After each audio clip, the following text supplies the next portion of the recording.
So you've watched some movies where they will tell people to stay in their station. If you are in the ruling class, you remain there.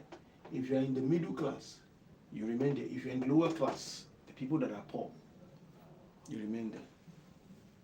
At the time when Jesus was talking about blessedness of the poor, it is agreed that there is nothing for the poor. In fact, if you look at today, you will see that poor people are not counted for many things. They're just part of the numbers. 100, 1,000 poor people can die, nobody cares. Because, I mean, who are they? But the people who actually,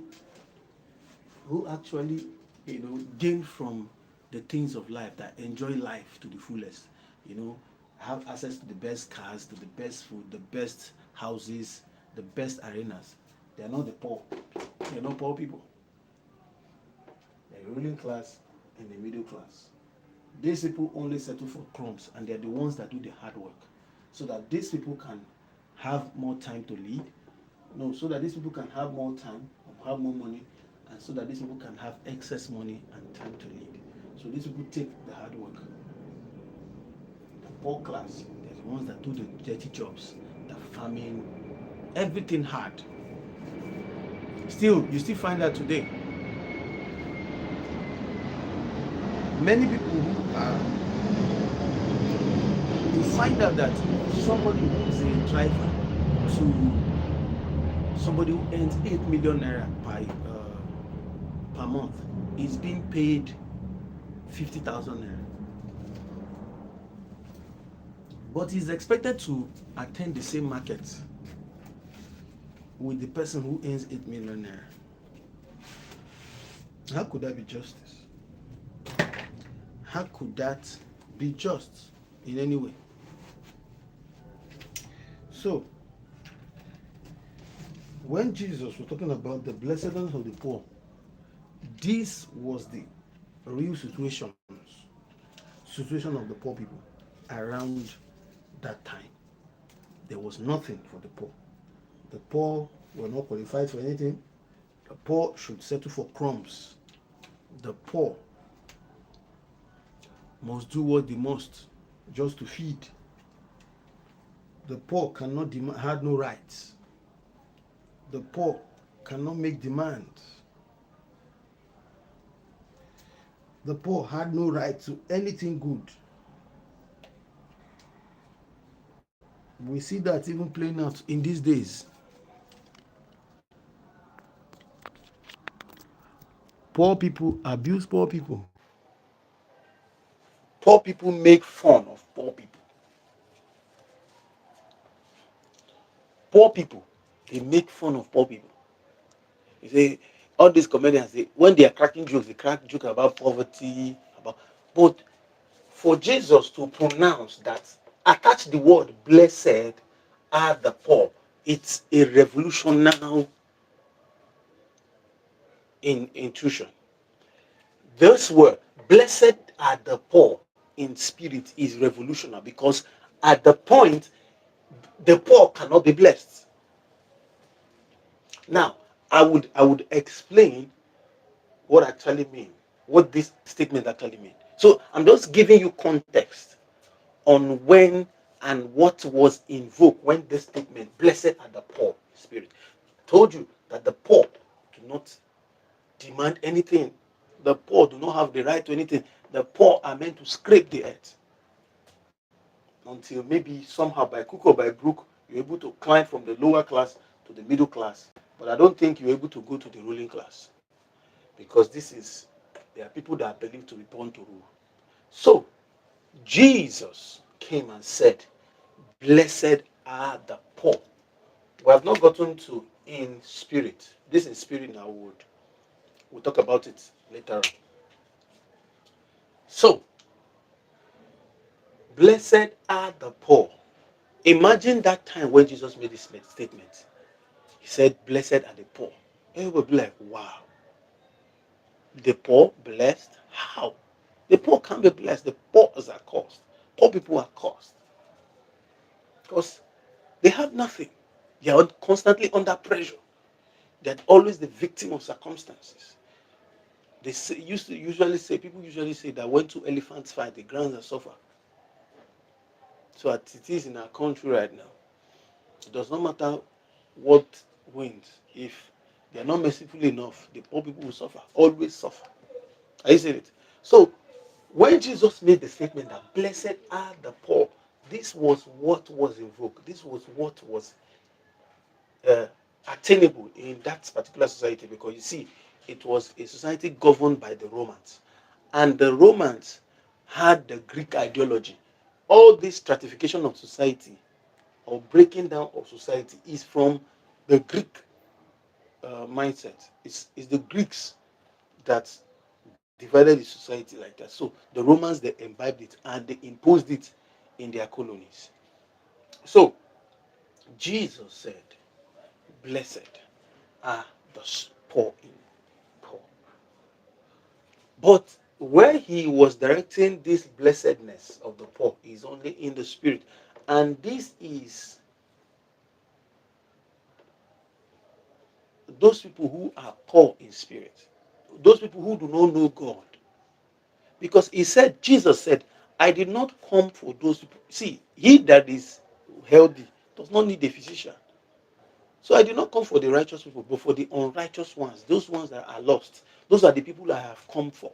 So that's why he's saying, those people that are poor in spirit, those people who have not given their life to Jesus, those people who have not accepted God, who do not recognize God as anything, those are the people he's talking about.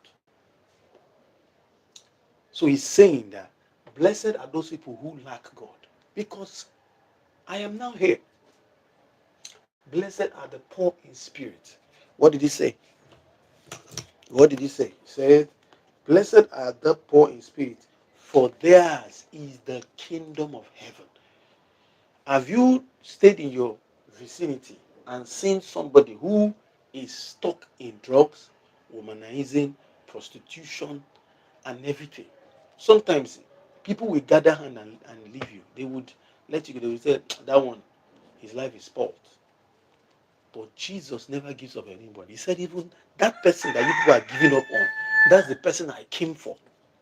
That's why he said, blessed are the poor in spirit. So that man that is poor in spirit, he's always drinking, he's always smoking, and he's falling. That's the person that Jesus says he wants. That's the person he's saying blessed to. Blessed are the poor in spirit. So Paul was saying something. He said, if sin abounds more, grace abounds much more. It's just like you have a dirty house. If your house is mildly dirty, you need small little soap. But if your house is very dirty, you need more soap. So that's what he said. He said, as sin is abounding, grace is abounding much more. So who do you think is ready to spend more grace? God is rich in mercy and abundant in grace. You cannot exhaust the grace of God.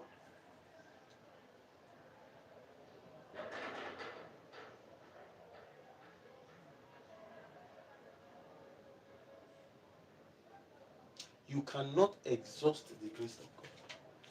You cannot exhaust the grace of God.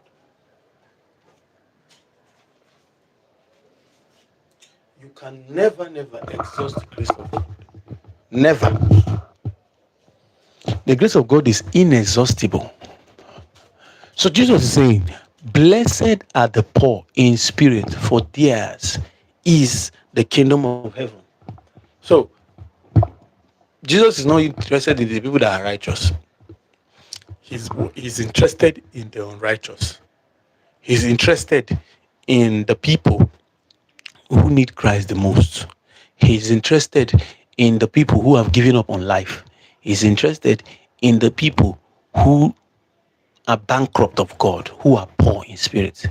Jesus says, blessed are the poor in spirit, for theirs is the kingdom of heaven. Hallelujah. So, who are these people that are poor in spirit? They are people who are in dire need of God. Some of them might not even know they need God. Some of them might not even know they need God. but they need God. So the Bible said, "For God so loved the world that he gave his only begotten Son, that whosoever believeth in him should not perish, but have everlasting life." Now we go to the next one. I think this is Matthew chapter 1. We're starting from verse 3. So the next one is in verse 4. It says, "Blessed are those who mourn, for they shall be comforted." Blessed are those who mourn. Blessed are those who mourn, for they shall be comforted. Okay, let me leave this. The next one says, "Blessed are those who mourn, for they shall be comforted." The way I've explained this verse 3 right now, it should give you an idea on what this beatitude is all about. Is a proclamation of the intention of Christ for the world. Is a proclamation of how the workings of God with the world when he met it. When he came in the flesh as Jesus. When God came in the flesh as Jesus. What is intent? So how men approach people is not how God approaches people. Men can look at somebody and say, "This person is done. This person is done." But God looks at the person and says, "This is the person that needs my help the most." So he does not come to you because you're perfect. He comes to you because you need him. There is something you must know about God. God is always attending to people who need him. God is always attending to what people, and he meets them at the point of their need. He does not come to you and then imposes something on you. He comes to you and gives you and meets you at the point of your need. That thing that you need the most, that's what God is going to give you. Jesus is built like that. Jesus is built like that. Those people who need love, he visits them with love. Those people who need to be comforted, he visits them. That's why he said, "Blessed are those who mourn, for they shall be comforted." Blessed are what? Those who mourn, for they shall be comforted. And verse 5 says, "Blessed are the meek, for they shall inherit the earth."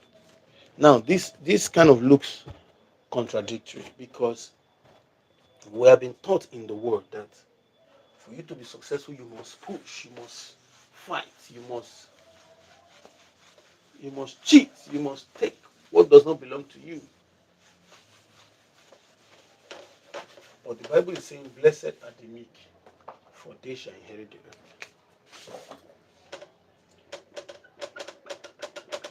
Blessed are the meek, for they shall inherit the earth.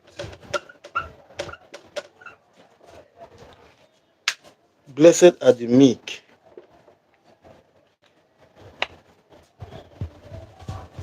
You have been taught in the world that the way to get things done is by pushing people over. A lot of people think that for them to rise, they need to drag people down. A lot of people in this world right now, they see meekness as weakness. If you're a meek person, you are seen as weak. If you're a forgiving person, you are seen as a pushover. If you're a good person, you are seen as a pushover. It is in this world that people praise bad people. People want good people, but they praise bad people. They praise what? Bad people.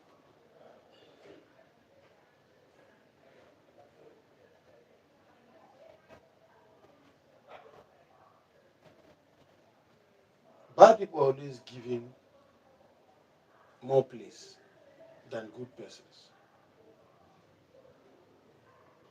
you find out that for you to get something done, it seems as if the only way to get it done is by pushing people. It's by pushing other people away, pushing people around.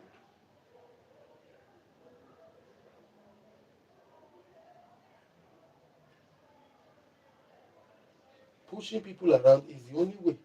So, the Bible is saying, blessed are the meek. Just because you are meek does not mean you are a pushover. Just because you are meek does not mean you are a pushover.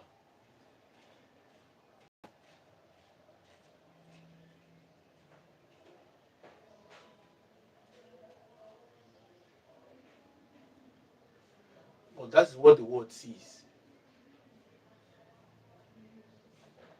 When you are meek,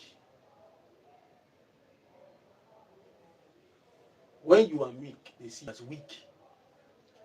When you are good, they see you as a pushover. In this world, nobody is going to hand you anything. Nobody does that. Nobody is going to hand you anything. In fact, the moment they sense that you are somebody who is forgiving, they tend to take things from you. But Jesus is saying, blessed are the meek, for they shall inherit the earth. Inheriting the earth is not having all the money. Inheriting the earth is not about having all the things. Because even Jesus, if it's about that, he wouldn't have asked the question and say, what shall it profit a man if he will gain the whole world and lose his own soul? And he now also said, what shall a man give in exchange for his soul? What shall a man give? There's nothing. There's nothing. There's nothing you can be able to give in exchange with your soul. I'm going to end this right now and reconnect, settle some things and reconnect.